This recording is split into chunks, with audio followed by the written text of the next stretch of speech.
Del 5 al 8 de junio pasado se llevó a cabo la edición número 28 del Foro Económico Internacional en San Petersburgo, Rusia, con la participación de delegados de 139 países y regiones.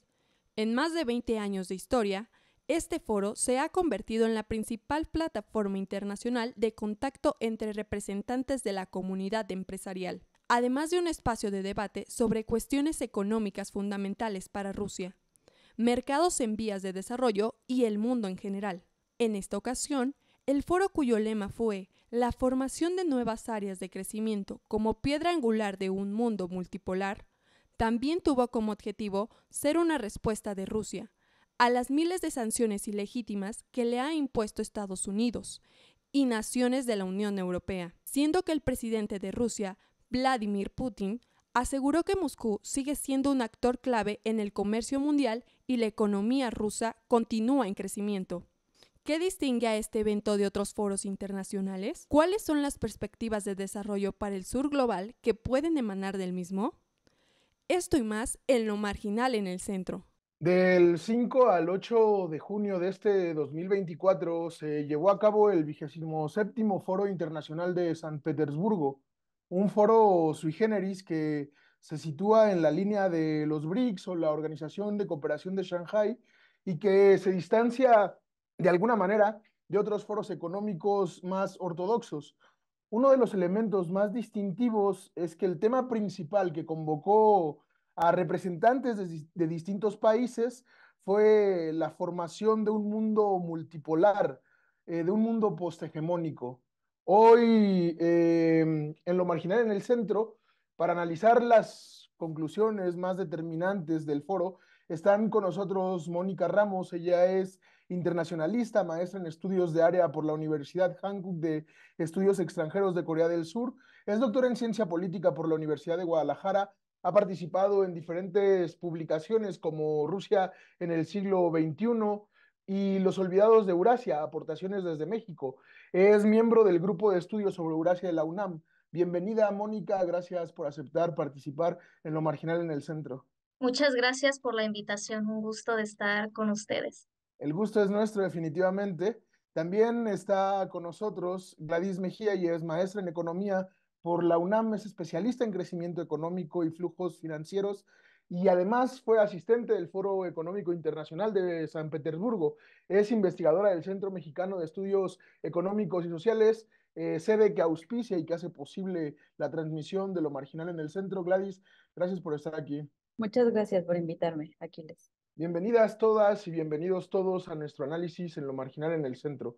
Sin ser especialista en la materia, sí hemos alcanzado a leer que uno de los objetivos centrales del 27º Foro Económico Internacional de San Petersburgo fue el fortalecimiento de los lazos existentes en diversos niveles de cooperación internacional. Quiero entonces, Gladys, comenzar contigo preguntándote: ¿cuál ha sido el objetivo de este foro internacional en San Petersburgo?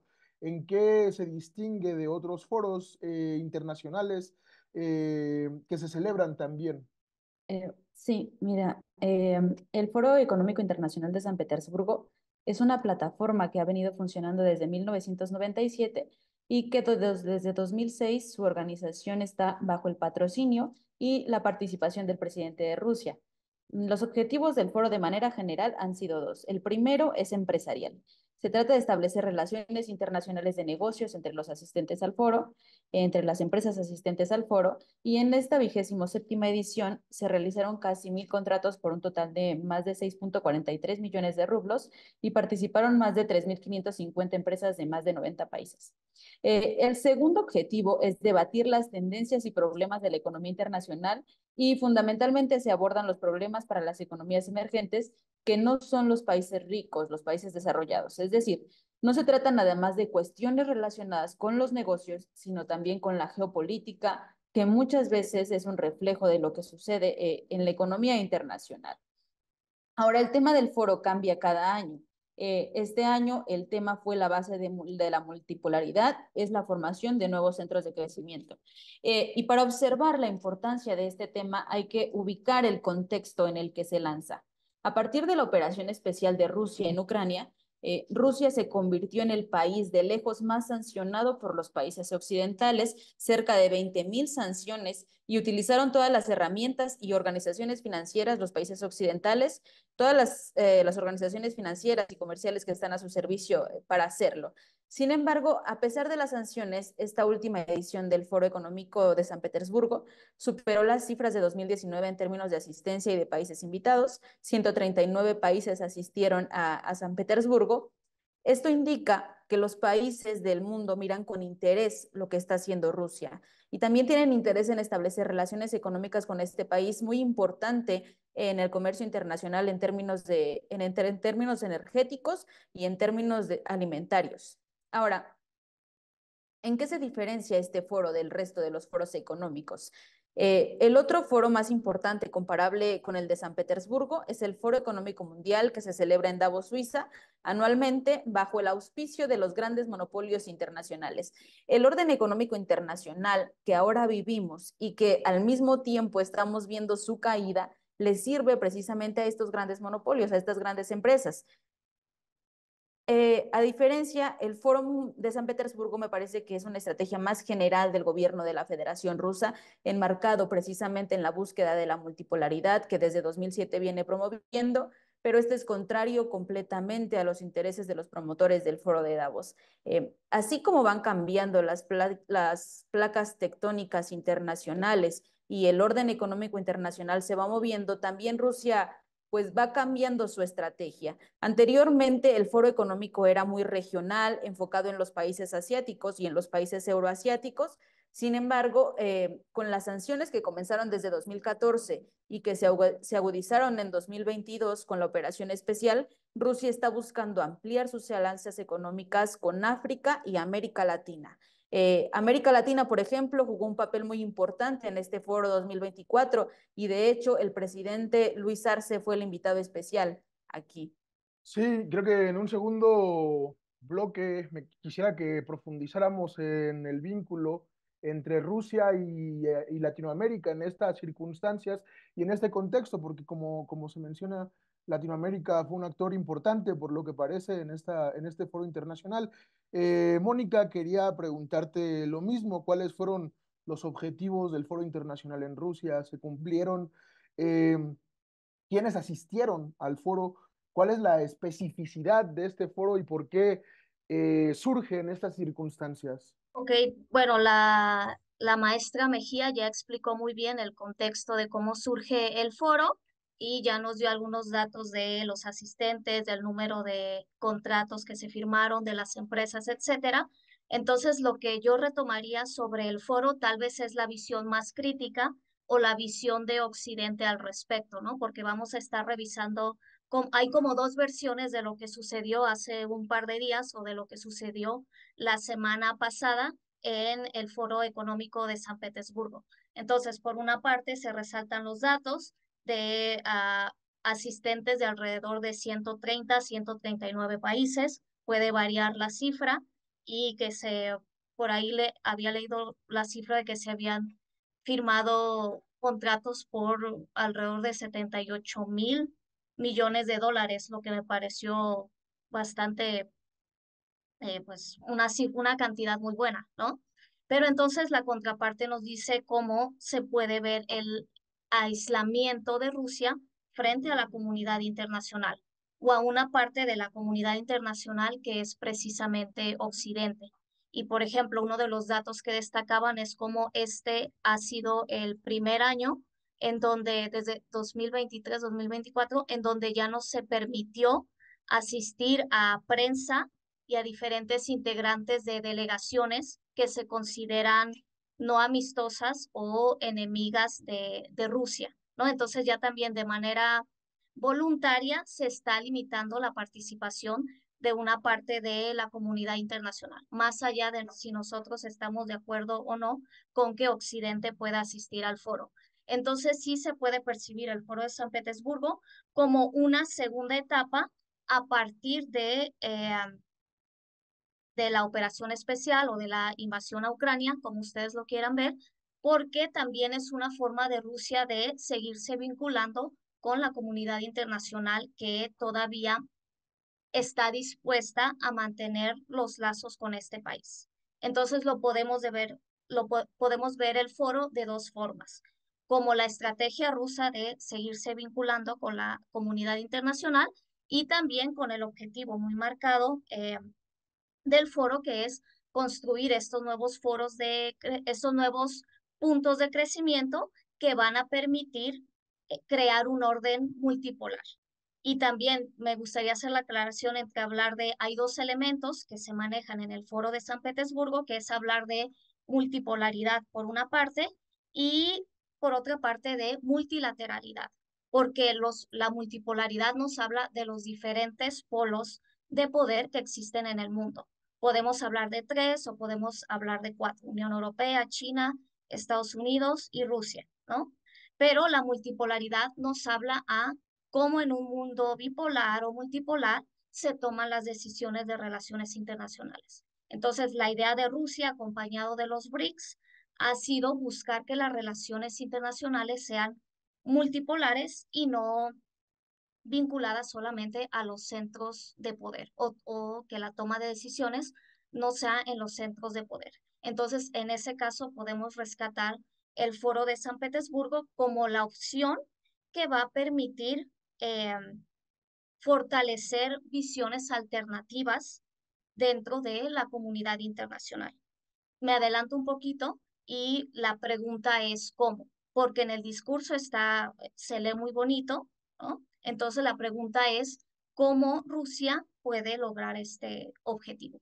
Sí, creo que también en este segundo bloque volveremos hacia esa cuestión, cómo se posiciona Rusia como un agente importante en la búsqueda de este mundo posthegemónico, como ellos mismos lo han llamado, como se menciona, de acuerdo a cierto espectro político de la sociedad.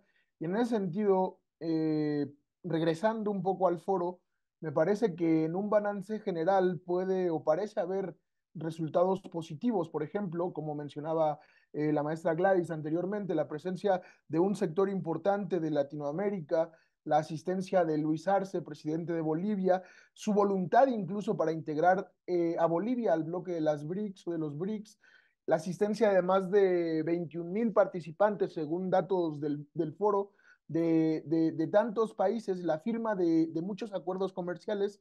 Esto de alguna manera cuestiona la idea de una Rusia aislada. Te quería preguntar, Gladys, ¿de qué manera la formación de nuevas áreas de crecimiento fortalece la posición política de Rusia y en qué sentido puede apuntalar hacia un nuevo orden mundial? Bueno, me parece que la formación de nuevas áreas de crecimiento económico es muy importante para entender el orden mundial, pues la estructura económica internacional influye de manera determinante en las relaciones políticas internacionales que se construyen entre los países. La historia lo demuestra, ¿no? Después de la Revolución Industrial y hasta fines del siglo XIX, Inglaterra fue el país con la mayor producción industrial y también en términos financieros era dominante, y esto se reflejó en la formación de un gran imperio mundial con posesiones coloniales en África, América Latina, Asia, Oceanía. Después de la Primera Guerra Mundial, Estados Unidos desbancó, incluso desde antes, a Inglaterra en superioridad financiera e industrial, y esto se reflejó en el predominio político de Estados Unidos y la construcción de instituciones internacionales. Bueno, la arquitectura internacional estuvo construida fundamentalmente por Estados Unidos y para servirse de él, y también durante la Guerra Fría hasta que finalmente pues cayó la Unión Soviética. Y le sigue hasta nuestras fechas que estamos viendo todo este balance de las relaciones internacionales, pues hasta ahora le sigue sirviendo a los países occidentales. Ahora, vemos un claro cambio en la economía internacional. China ha desbancado a Estados Unidos como principal potencia en la producción industrial. Hay un gran cambio operándose en la estructura de las relaciones internacionales. Esto no significa que China vaya a convertirse en un nuevo imperio, como el británico o el estadounidense, sino simplemente que el foco económico cambió de región. Así como China va creciendo y tomando importancia internacional muy importante, de hecho, otras regiones también vienen creciendo económicamente y consolidan su posición en el orden internacional. Es el caso de los BRICS y los países ampliados y de muchos países desencantados con el orden internacional liberal que se dan cuenta de que es necesario terminar con el orden unipolar si quieren tener más opciones de desarrollo, pero no solo de los BRICS, sino también de la Asociación de Naciones del Sudeste Asiático, etcétera. Se dan cuenta que de hecho este orden unipolar y neoliberal de alguna manera restringe su crecimiento económico y que solo beneficia a un puñado de naciones. Incluso países como Turquía, miembro de la OTAN, ven con buenos ojos el surgimiento de estos otros polos de poder. Rusia está, me parece, aprovechando de manera ejemplar este nuevo cambio de las relaciones económicas internacionales. Entre otras cosas, gracias a la formación de otras áreas de crecimiento económico, Rusia pudo sortear las sanciones económicas aplicadas por Estados Unidos y Europa y siguió haciendo negocios con países importantes como China, con el cual el comercio internacional creció bastante, con la India, con Brasil, con Arabia Saudí, Turquía, etcétera. Rusia está leyendo de manera muy atinada la coyuntura internacional actual y conoce la tendencia de desarrollo global, lo que le permite aprovechar oportunamente estas circunstancias y fortalecer su posición política internacional que viene impulsando desde 2007 con la Conferencia de Seguridad de Múnich. Europa es todo lo contrario, pues está insistiendo en un orden internacional que, como lo indican las circunstancias, está condenado a desaparecer y está desaprovechando las oportunidades que abren las nuevas tendencias de desarrollo y está viendo debilitada su posición política y económica internacional. Eh, sí, me parece que todo lo abordado anteriormente tiene que ver con la posición que ocupa Rusia en esta arquitectura del mundo multipolar. Y en ese sentido, Mónica, te quería preguntar, continuando también con la intervención anterior, Rusia como país o como actor geopolítico, después del foro, sale reforzada, sale beneficiada. ¿Por qué Rusia se considera y actúa como un país articulador de este discurso multipolar? ¿Cuál es, digamos, el interés que subyace tras este discurso que de alguna manera desde hace mucho tiempo Rusia también, junto a China, han venido enarbolando? Así es, Rusia junto con China y bueno, igual con los BRICS, prácticamente desde principios del siglo XXI, han planteado la necesidad de democratizar las relaciones internacionales, de hecho, ¿no? Que tiene que ver con escuchar versiones alternativas y plantear modelos alternativas a lo que ha planteado Occidente. Ahora, sí veo un cambio en cuanto al discurso y me atrevería a decir que se ha visto influenciado Rusia por la forma en que lo ha hecho China y cómo China ha aumentado su influencia a nivel internacional. Porque una de las principales diferencias entre ambos países es que China se ha enfocado totalmente a lo económico, mientras que el caso de Rusia prácticamente, si lo vemos desde 2007 hasta 2022 o 2014 con la anexión de la península de Crimea, quiso mantener esa influencia política a partir de cuestiones meramente políticas y sobre todo militares, ¿no? La intervención en Osetia del Sur, el apoyo que le ha dado a los países en el continente africano, el apoyo que le dio a Bashar al-Assad en Rusia, la intervención en el caso de Crimea. Entonces, la forma en que Rusia ha buscado mantenerse como un actor internacional o de importancia y de alcance internacional ha sido sobre todo a partir del sector militar. Lo que se ve o lo que se aprecia en el foro de San Petersburgo a partir del 2022 sobre todo y en este nuevo discurso es que busca hacerlo de manera económica. ¿Por qué? Porque va a tener más peso hacerlo de manera económica, porque está generando esta interdependencia entre diferentes países o entre diferentes regiones, que hacerlo solamente desde el ámbito militar, que eventualmente también se transforma en influencia política, ¿no? Que al final era la esencia de la pregunta. ¿Puede Rusia aumentar su influencia política a partir de estos nuevos centros de crecimiento? Sí, claro que sí. ¿Por qué? Porque hemos visto cómo a China le ha funcionado de esa manera al crear estos vínculos económicos comerciales con los países. La pregunta aquí, y podría ser una discusión muy enriquecedora con la maestra Eunice, es cómo Rusia puede crear ese crecimiento económico, porque tradicionalmente, históricamente, ha decidido mantenerse más aislada de la comunidad internacional, más allá del aislamiento que han aumentado la serie de sanciones que se le han impuesto desde el Imperio Ruso, la Unión Soviética, le han dado preferencia a la autarquía o a un modelo autosuficiente. Obviamente, en un mundo globalizado no se pueden desconectar completamente, pero sí Rusia se va quedando atrás en la forma de vincularse de manera económica con el mundo. Vemos que han aumentado los vínculos económicos con Medio Oriente, con América Latina, con el sudeste asiático, pero sí se está quedando un poco atrás en ese sentido. Y entonces el reto es cómo va a lograr hacerlo. Entonces, bueno, me gustaría cortarle aquí y en dado caso, si tenemos tiempo, regresamos a este punto. Sí, creo que es un punto interesante preguntar cómo Rusia puede establecer estos vínculos económicos con una historia económica tan peculiar y pues siendo un país también de alguna manera distinto a las relaciones que se han creado, por ejemplo, con Europa o Estados Unidos económicamente hablando, ¿no?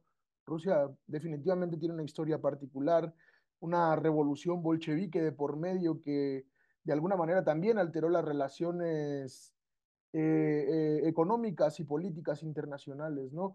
En ese punto, y ahorita regresaremos a ellos porque se nos acaba el tiempo del programa, quisiera cerrar preguntándonos, porque entre las medidas más importantes que se han anunciado tras el término del foro, son, por ejemplo, los vínculos de Rusia con Latinoamérica para una cooperación conjunta, por ejemplo, desarrollando infraestructura y transporte en América Latina conjunto con Rusia. De esta manera, Gladys, quería preguntarte qué perspectivas de desarrollo para los países del sur global emanaron de este foro o pueden emanar de esos tratados que se han firmado. Eh, Muy bueno, primero quisiera decir que muy importante las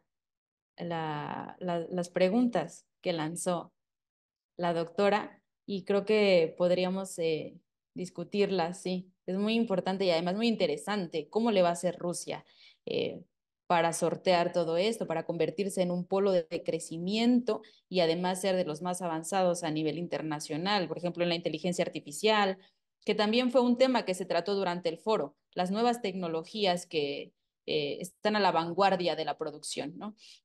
Ahora, ¿qué perspectivas para el desarrollo del sur global pueden surgir?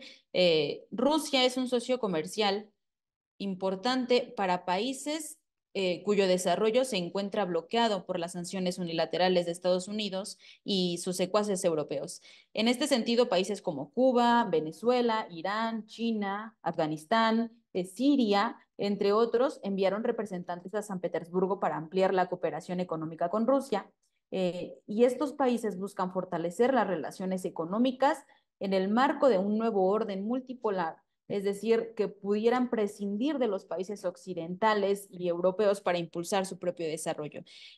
Además de los países injustamente sancionados, muchos otros países fueron a buscar oportunidades de cooperación. Tal es el caso de Bolivia, como ya decíamos, donde Luis Arce acudió al foro y logró un acuerdo con el presidente Putin para producir baterías de litio de manera conjunta y construir un centro de investigación en tecnología nuclear en la ciudad de El Alto. A pesar de los esfuerzos norteamericanos y europeos por aislar a Rusia y asfixiar su economía, la realidad es que la gran mayoría de los países del mundo mantienen relaciones muy dinámicas con Rusia, las siguen manteniendo a pesar de las sanciones. Así lo demuestran las delegaciones que participaron en el foro siendo prácticamente todos países del sur global, y la exitosa realización del Foro Económico de San Petersburgo contribuye a la consolidación del orden multipolar, como lo viene haciendo de manera muy destacada el grupo de los BRICS, a través de nuevas alianzas comerciales, la construcción de alternativas al dólar para el comercio mundial, así como una nueva plataforma para las transacciones financieras internacionales, todas ellas ahorita en posesión de los países occidentales desarrollados. Los países del sur global se están dando cuenta de que el mundo de hoy ofrece más posibilidades de desarrollo que las que había en el mundo unipolar liderado por Estados Unidos. Y por eso mismo, porque la multipolaridad facilita el desarrollo de los países subdesarrollados o de los países pobres, se ha convertido en una de las banderas más importantes de nuestro tiempo para los países como México. Quiero terminar también haciéndote la misma pregunta, Mónica. De alguna manera, las disposiciones que surgen del foro tienen una implicación de alguna manera importante en las relaciones con América Latina. ¿Qué posibles, qué posibilidades de desarrollo emanan del foro para América Latina, para México? ¿Cuál es el saldo para estos países de lo que denominamos el sur global? Así es. Bueno, en primer lugar, me gustaría destacar que estas iniciativas, y conforme van creciendo, presentan una alternativa, como ya lo mencionó muy bien la maestra Mejía, en términos de darles oportunidades de crecimiento y de desarrollo económico a los países que han sido como exiliados o dejados de lado dentro de la comunidad internacional por Occidente, y que de hecho esto puede generar una competencia entre los polos de poder o entre las superpotencias por tratar de recuperar a dichos países. Uno de estos ejemplos es por ejemplo, cómo África se ha convertido en el continente de interés para tanto para China como para Rusia y ahora para Estados Unidos, que buscan retomar los lazos que se han ido debilitando o perdiendo a lo largo de prácticamente del siglo XXI, ¿no? Entonces, para América Latina, Rusia se presenta históricamente o tradicionalmente ha cooperado en términos militares, de energía nuclear, etcétera. Entonces, se buscan fortalecer estos lazos, y en el caso de México, habría que ver cómo va creciendo este comercio, al menos en términos comerciales. Por ejemplo, al revisar los datos del comercio entre México y Rusia en los últimos años, en 2019 eran alrededor de 900 millones, pero para 2022 ya ni siquiera aparece, al menos en la gráfica de la OEC, que fue donde yo pude revisar los datos, no aparece México como uno de los países de América, lo tienen como América del Norte, ¿no? Que está enviando productos a Rusia. Obviamente hay un comercio, pero es mínimo. Parece que se redujo más que aumentarse. Entonces sí, a lo que voy es que la disposición de cooperar, de trabajar conjuntamente, existe, pero es más fácil, ha sido más difícil alcanzar esos objetivos o cumplir esos objetivos.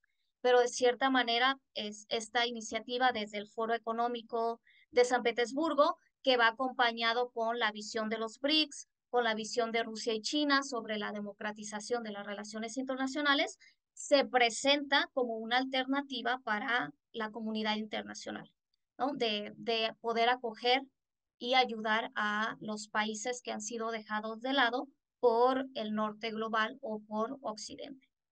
Pues me parece que esta discusión ha sido muy prolífica y ha aclarado algunos puntos muy importantes sobre el desarrollo del foro internacional en San Petersburgo. Creo que de alguna manera posteriormente podemos retomar estas discusiones sobre la importancia de las relaciones existentes entre Latinoamérica y Rusia y la reconfiguración política en estos tiempos tan convulsos que nos están tocando vivir, ¿no? Es de alguna manera una forma también de entender cómo se configuran las relaciones internacionales y creo que a todas y a todos nos ha quedado claro también aquí en Lo Marginal en el Centro. Quiero por último nada más agradecer a Mónica, agradecer a Gladys por haber asistido. Gracias a todos los que nos sintonizan. Nos vemos en próximas emisiones de Lo Marginal en el Centro.